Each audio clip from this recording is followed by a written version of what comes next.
সুখী হওয়ার জন্য বেশি কিছুর প্রয়োজন পড়ে না। আমার কাছে মনে হয় টাকা, পয়সা, বাড়ি, গাড়ি, অর্থ, সম্পদ এগুলো সব কিছুই সুখের কাছে অর্থহীন। আপনি টাকা পয়সা দিয়ে কখনো সুখ কিনতে পারবেন না। টাকা পয়সা দিয়ে আপনি কখনো মনের তৃপ্তি কিনতে পারবেন না। মনের যে এক শান্তি, প্রশান্তি এগুলো আপনি কিনতে পারবেন না। হয়তো আপনি টাকা পয়সা দিয়ে বিলাসিতা কিনতে পারবেন, টাকা পয়সা দিয়ে আপনি সম্মান কিনতে পারবেন, তবে টাকা পয়সা দিয়ে আপনি কখনো সুখ কিনতে পারবেন না। এখন হয়তো বলতে পারেন টাকা পয়সা দিয়ে আপনি সম্মান কিভাবে কিনবেন? হ্যাঁ, টাকা পয়সা দিয়ে সম্মান কিনা যায়, কারণ বর্তমানে এমন এক পরিস্থিতি, যার টাকা আছে তাকে সবাই সম্মান করে। সে যতই নিকৃষ্ট মানুষ হোক, সে যতই খারাপ মানুষ হোক না কেন, তার টাকা থাকলে তাকে সবাই সম্মান করবে। সে পাগল হোক, ছাগল হোক, যাই হোক না কেন, তার টাকা আছে মানেই তার সম্মান আছে।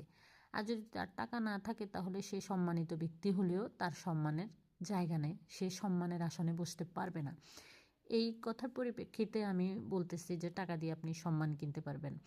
হ্যাঁ, টাকা দিয়ে আপনি বিলাসিতা কিনতে পারবেন, টাকা দিয়ে আপনি সম্মান কিনতে পারবেন, তবে আপনি টাকা দিয়ে কখনো সুখ কিনতে পারবেন না। সুখ হচ্ছে মনের এক প্রশান্তি।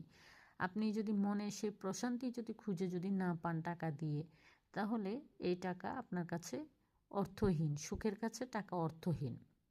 আপনি সুখটা কোথায় থেকে পাবেন? সুখটা আপনি পাবেন আপনার সন্তানের কাছ থেকে। আপনি যে সুখটা টাকা দিয়ে কিনতে পারবেন না, এই সুখটা আপনি আপনার সন্তানের কাছ থেকে পাবেন। কারণ সারাদিনের কর্মব্যস্ততার পর আপনি যদি পুরুষ মানুষ হয়ে থাকেন, তাহলে দেখা যাবে যে আপনি সারাদিন বাইরে ব্যস্ত থাকেন, কর্মব্যস্ততায় থাকেন, পরিশ্রম করেন। সারাদিন আপনার কাছে অনেক ক্লান্ত লাগে, কিন্তু কর্মব্যস্ততার শেষে যখন আপনি আপনার বাসায় ফিরে যান, যখন আপনি আপনার সন্তানের মুখে মা ডাক বা বাবা ডাক শুনতে পান, তখন আপনার কাছে মনে হয় যে এর থেকে প্রশান্তির আর কী হতে পারে, এর থেকে সুখ আর কী হতে পারে। আপনার সারাদিনের কর্মব্যস্ততা আপনি সন্তানের মা ডাক, বাবা ডাকের সাথে সাথে ভুলে যান। এটা হচ্ছে একটা সুখ, এটা হচ্ছে একটা শান্তি।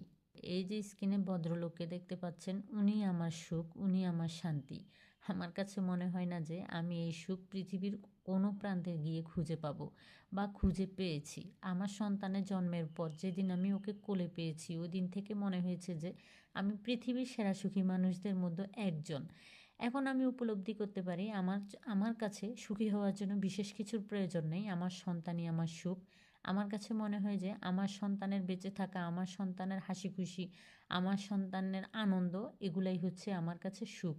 আমি আমার সন্তানকে আগলে ধরে বেঁচে থাকতে চাই। আমি চাই আমি আমার সন্তানের বৃদ্ধ বয়সের আমার সন্তান আমার বৃদ্ধ বয়সের লাঠি হবে। আমি চাই আজকে যেমন আমি